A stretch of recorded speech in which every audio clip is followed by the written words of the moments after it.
The last thing I ever expected was to be standing here in front of you all in wearing the Somali national military uniform. I know that many are wondering how I got to this point, where my journey started. I know that many are wondering why I decided to join the army for a country that I had left at such a young age. For those of you who don't know, I'm the youngest of 3 daughters. My father was a very well-known peace activist who worked in Somalia. His name was Elman, and he was assassinated in 1996 for some of the work that he was doing at the time, in particular with child soldiers and rehabilitation programs. Ironically, one of my father's famous slogan was, "Put down the gun, take the pen." So I know many of you are wondering how I got to this point and what really drove me or motivated me into joining the army. When my father passed away, my mother raised me and my sisters in Canada. And she always raised us to let us know that this isn't a man's world and that you should never allow someone to lower you or belittle you based on your gender. And that not anything that a man can do, I could do as well. If not, I should be able to do it better. And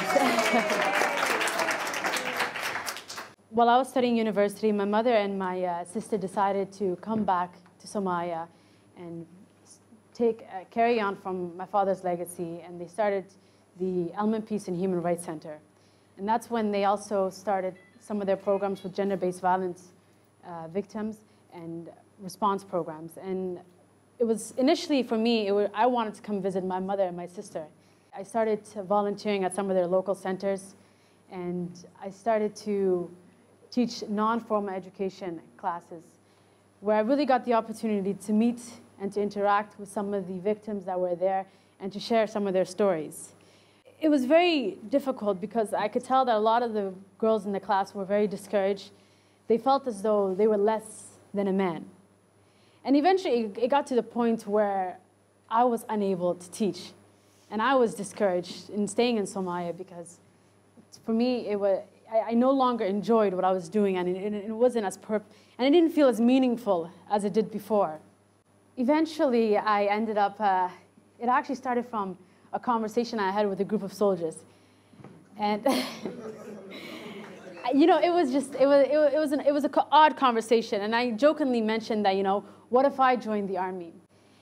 And what surprised me is how quick they were to respond, and they said that, you know, no, it's not okay for you to join the army.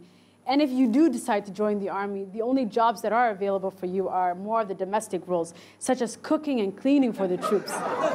And, you know, for me, it surprised me that, you know, 15, 20 young adolescent boys are able to just have that mentality in their head without second guessing or without thinking, okay, what is she capable and what is she able to do? And to me, it was, at that point, I was no longer just, it wasn't that I wanted to join the army, but at that point, I was battling with me versus society, and it became me versus my own culture. And I just really wanted to prove a point. And that is when I decided to take the first step in registering and going to a basic training course. The hard part wasn't, you know, I dealt with a lot of difficulties during my training, but for me, the hardest part was arriving back to Mogadishu, getting off that flight, and, you know, once I arrived back, I got my first AK-47, and it was, and you know, at that point, I was no longer a Canadian girl in Somalia. I felt as though I was a soldier serving my country, and that was far from it. I remember the first time when I got in line and we were given our uniforms. And I was waiting patiently in queue, and then once it was my turn, I remember the distributor, he gave me 2 pair of pants and 1 shirt. And then I asked him, well, where's the other missing shirt? And then he said, no, I gave you 2 pair of pants so you can sew it together and you can make a skirt out of it. And you know, it surprised me, but I knew the challenges that were ahead of me, and I knew what I wanted to, where I wanted to reach and where I wanted to go, and that, you know, you see these Land Cruiser vehicles driving around Mogadishu, and, you know, it'd be nearly impossible to drive in one of those wearing a skirt. So, you know, I told them, no, thank you, you know, one pair of pants will do just fine. And people thought I was, you know, they thought I was a bit crazy at the time. Once my family realized that I had committed into joining the army, people were, I think, more confused than anything. They asked me, well, if you're so interested in the military, the army, why don't you serve for the country you were raised in, Canada? And some people asked me, you know, well, if you want to join the army, why not work in the Ministry of Defense, where it's much safer? I knew the consequences that I was going to face, and my biggest worry was my mother. But I think that she knew that, well, that it made me very happy, and that for the first time I felt like I had a purpose and I was doing something different. And it was an opportunity for me to carry out my very own legacy, and for me to be able to say, you know, in a few years, this is what I did, and this is what I have achieved.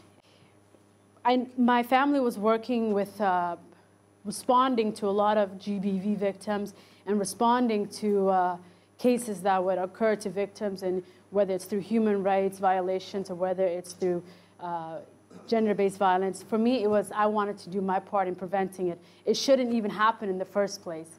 Then, you know, always us wanting to respond to when it does happen. I cannot describe word for word what it was like serving in the front line, but I will tell you that it was never easy.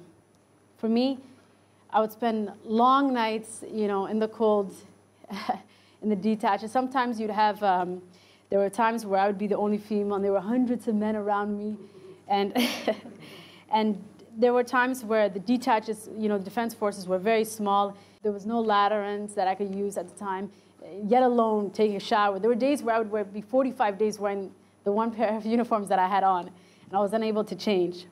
I was working with the deputy commander of the Somali National Armed Forces, and he was the head of operations. Our job was probably one of the most difficult parts of the military. We'd spend the majority of our time seeking or searching for the Al-Shabaab itself. And once we'd spend long hours in battle.